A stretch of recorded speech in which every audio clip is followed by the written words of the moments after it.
Hello, ഇന്ന് നമ്മളൊരു cinema കാണാൻ വേണ്ടിയിട്ട് കട്ടപ്പന വരെ പോവാണ് കേട്ടോ. ചെറുതോണി വഴിയാണ് പോകുന്നത്. 11 മണീൻ്റെ ഷോ ആണ് ബുക്ക് ചെയ്തിരിക്കുന്നത്. 1 hour ട്രാവലുണ്ട് നമ്മുടെ ഇടുക്കിയിലെ വീട്ടിൽ നിന്ന് കട്ടപ്പനയിലേക്ക്. ഇടുക്കിയിലെ ഏറ്റവും ഫേമസ് ആയിട്ടുള്ളൊരു പാലമാണ് കേട്ടോ ഈ കാണുന്നത്. ഈ കാണുന്നതാണ് ചെറുതോണിയിലെ പുതിയ പാലം. ഈ പാലം കടന്ന് നേരെ അങ്ങ് ചെന്ന് കഴിഞ്ഞിട്ടുണ്ടെങ്കിൽ ഇടുക്കിൻ്റെ മെയിൻ സിറ്റിയും അതുപോലെ തന്നെ നമ്മുടെ ഡാമിൻ്റെ വ്യൂവും കാണാം കേട്ടോ. ഈ ഒരു പ്ലേസ് കുറച്ചുകൂടി ഫേമസ് ആയത് മഹേഷിൻ്റെ പ്രതികാരം എന്ന മൂവി ഇറങ്ങിയതിന് ശേഷമാണ് കേട്ടോ. നമ്മുടെ ഫഹദ് ഫാസിൽ ഈ ഒരു ഗ്രൗണ്ടിൽ കിടന്നാണ് അടി ഉണ്ടാക്കുന്നതായിട്ട് കാണിച്ചത്. ഇതിൻ്റെ കറക്റ്റ് നേരെ ഓപ്പോസിറ്റ് കാണുന്നതായിരിക്കും നമ്മുടെ ഡാമിൻ്റെ വ്യൂ. ഈ വീഡിയോയിൽ നമുക്ക് എടുക്കാൻ പറ്റിയില്ല, എന്നിരുന്നാലും നമുക്ക് ഈ ഗ്രൗണ്ടിൻ്റെ മുമ്പിൽ ചെന്നിട്ട് നേരെ നോക്കിയിട്ടുണ്ടെങ്കിൽ നമുക്ക് ആ ഡാമിൻ്റെ വ്യൂ നല്ല ഭംഗിയായിട്ട് കാണാൻ പറ്റും കേട്ടോ. ഈ കാണുന്നതാണ് നമ്മുടെ ഇടുക്കി സിറ്റി എന്ന പേരിലുള്ള തിക്കും തിരക്കും കടകളൊന്നും ഇവിടെ പ്രതീക്ഷിക്കരുത് കേട്ടോ. പോകുന്ന വഴിക്ക് തന്നെ 1-2 ടൂറിസ്റ്റ് സ്പോട്ടുകളുണ്ട് കേട്ടോ. അതിൽ മെയിനായിട്ടുള്ളത് ഇടുക്കി ഡാമിൻ്റെ വ്യൂ തന്നെയാണ് കേട്ടോ. അവിടെ ആളുകൾക്ക് ഇറങ്ങാനും നിൽക്കാനുമുള്ള ചെറിയൊരു സൗകര്യം കൂടി ഒരുക്കിയിട്ടുണ്ട്.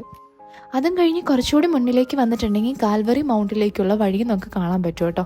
കാൽവറി മൗണ്ടിൻ്റെ ടോപ്പിൽ പോയി നിന്നാലും ഡാമിൻ്റെ വ്യൂ ഭയങ്കര ബ്യൂട്ടിഫുൾ ആയിട്ട് നമുക്ക് കാണാൻ പറ്റും. അങ്ങനെ 1 hour ട്രാവലിന് ശേഷം നമ്മൾ കട്ടപ്പനയിൽ എത്തി കേട്ടോ. ഐശ്വര്യ സിനിമേഴ്സിലാണ് വന്നിരിക്കുന്നത്. വാഴ 2 ആണ് നമ്മൾ ബുക്ക് ചെയ്തിരിക്കുന്നത്. സിനിമ ഇറങ്ങിയിട്ട് കുറച്ച് നാളായി, പക്ഷെ നമുക്ക് ഇപ്പോഴാണ് കേട്ടോ കാണാൻ സമയം കിട്ടിയത്.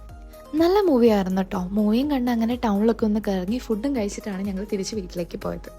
ഗ്യാസിൻ്റെ പ്രോബ്ലം ഒക്കെ ഉള്ളത് കാരണം ഫുഡ് കിട്ടുമോ എന്നൊക്കെ ഒരു ഡൗട്ട് ഉണ്ടായിരുന്നു, പക്ഷെ അങ്ങനെയൊന്നും ഉണ്ടായിരുന്നില്ല കേട്ടോ.